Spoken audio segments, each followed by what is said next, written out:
Hello everyone, class 8 heritage math exercise 4.2 question समझने के पहले यदि समझ पा रहे हों तो अपने घर पे कम से कम प्रैक्टिस अवश्य करें।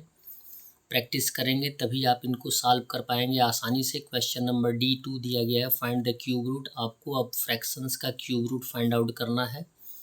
क्लियर है? जिसमें दिया गया है मिक्स फ्रैक्शन 5 होल 23/64। तो जो मिक्स फ्रैक्शन होता है उसको हम क्या करते हैं, इम्प्रॉपर में कन्वर्ट करते हैं। 64 से 5 में मल्टीप्लाई करेंगे, जैसे यहाँ पे दिया गया 5 से मल्टीप्लाई किया गया, आंसर आया है 320 और 320 में 23 ऐड कर देंगे तो कितना आंसर आ जाएगा 343, यानी आंसर आ जाएगा 343/64। इसका क्यूब रूट फाइंड आउट करना है तो 343 7 का क्यूब रूट होता है, 7 का क्यूब होता है और 343 का क्यूब रूट होता है 7। क्लियर? और 64 का क्यूब होता है 4, तो आंसर आ जाएगा 7/4।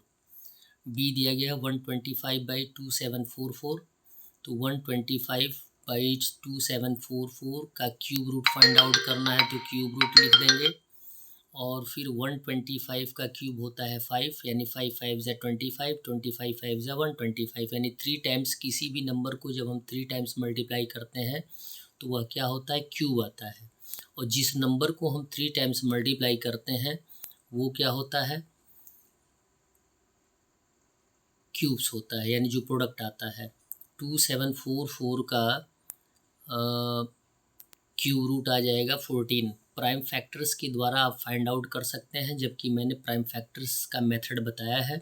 प्राइम फैक्टर्स में जिस प्राइम का ट्रिपलेट बनेगा, जिस टाइम का ट्रिपलेट बनेगा उसको हम सिंगल टाइम लिखकर मल्टीप्लाई कर देते हैं, तो आंसर आ जाएगा 5/14। सी दिया गया है 125/343। क्लियर है? और 125/343 का क्यूब रूट फाइंड आउट करना है तो लिख देंगे क्यूब रूट 125/343। 125 जो होता है 5 का क्यूब होता है और 125 का क्यूब रूट 5 होता है। 343 का क्यूब रूट 7 होता है, तो आंसर आ जाएगा 5/7।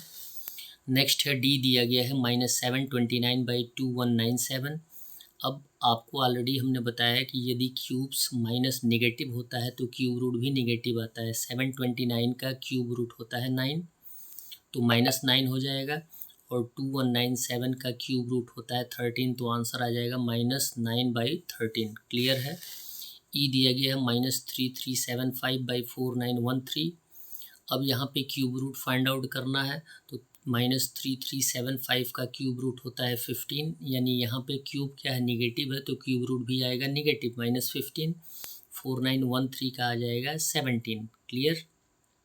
तो आंसर आ जाएगा -15/17। क्वेश्चन नंबर 3 दिया गया है, फाइंड द वैल्यूज़।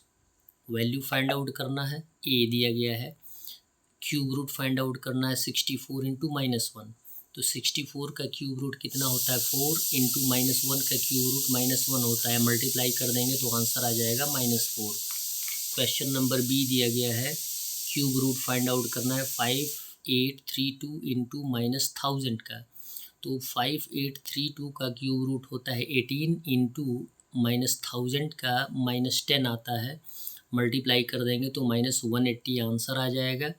और सी दिया गया है, क्यूब रूट फाइंड आउट करना -4913 का × 8, दोनों का क्यूब रूट फाइंड आउट करना है, तो -4913 का क्यूब रूट होता है -17, क्योंकि क्यूब यहाँ पे क्या है, नेगेटिव है, तो क्यूब रूट भी आएगा नेगेटिव। × 8 का क्यूब रूट होता है 2, तो 17 से 2 में मल्टीप्लाई कर देंगे तो 34 आएगा, माइनस है तो -34 आ जाएगा। डी दिया गया है, क्यूब रूट फाइंड आउट करना है 27 × -512। 27 का क्यूब रूट कितना होता है 3 और 512 का कितना होता है 8। क्लियर है? और जबकि यहाँ पे क्यूब नेगेटिव है तो क्यूब रूट भी क्या होगा, नेगेटिव होगा, तो 8 3 ज़ा 24 और प्लस इंटू माइनस क्या हो जाएगा, माइनस, यानी -24 आंसर आ जाएगा। एट होम आप लोग अवश्य प्रैक्टिस किया करें। यदि क्वेश्चन सॉल्व करने का प्रैक्टिस करेंगे तो आप आसानी से क्वेश्चंस को सॉल्व कर सकते हैं। धन्यवाद।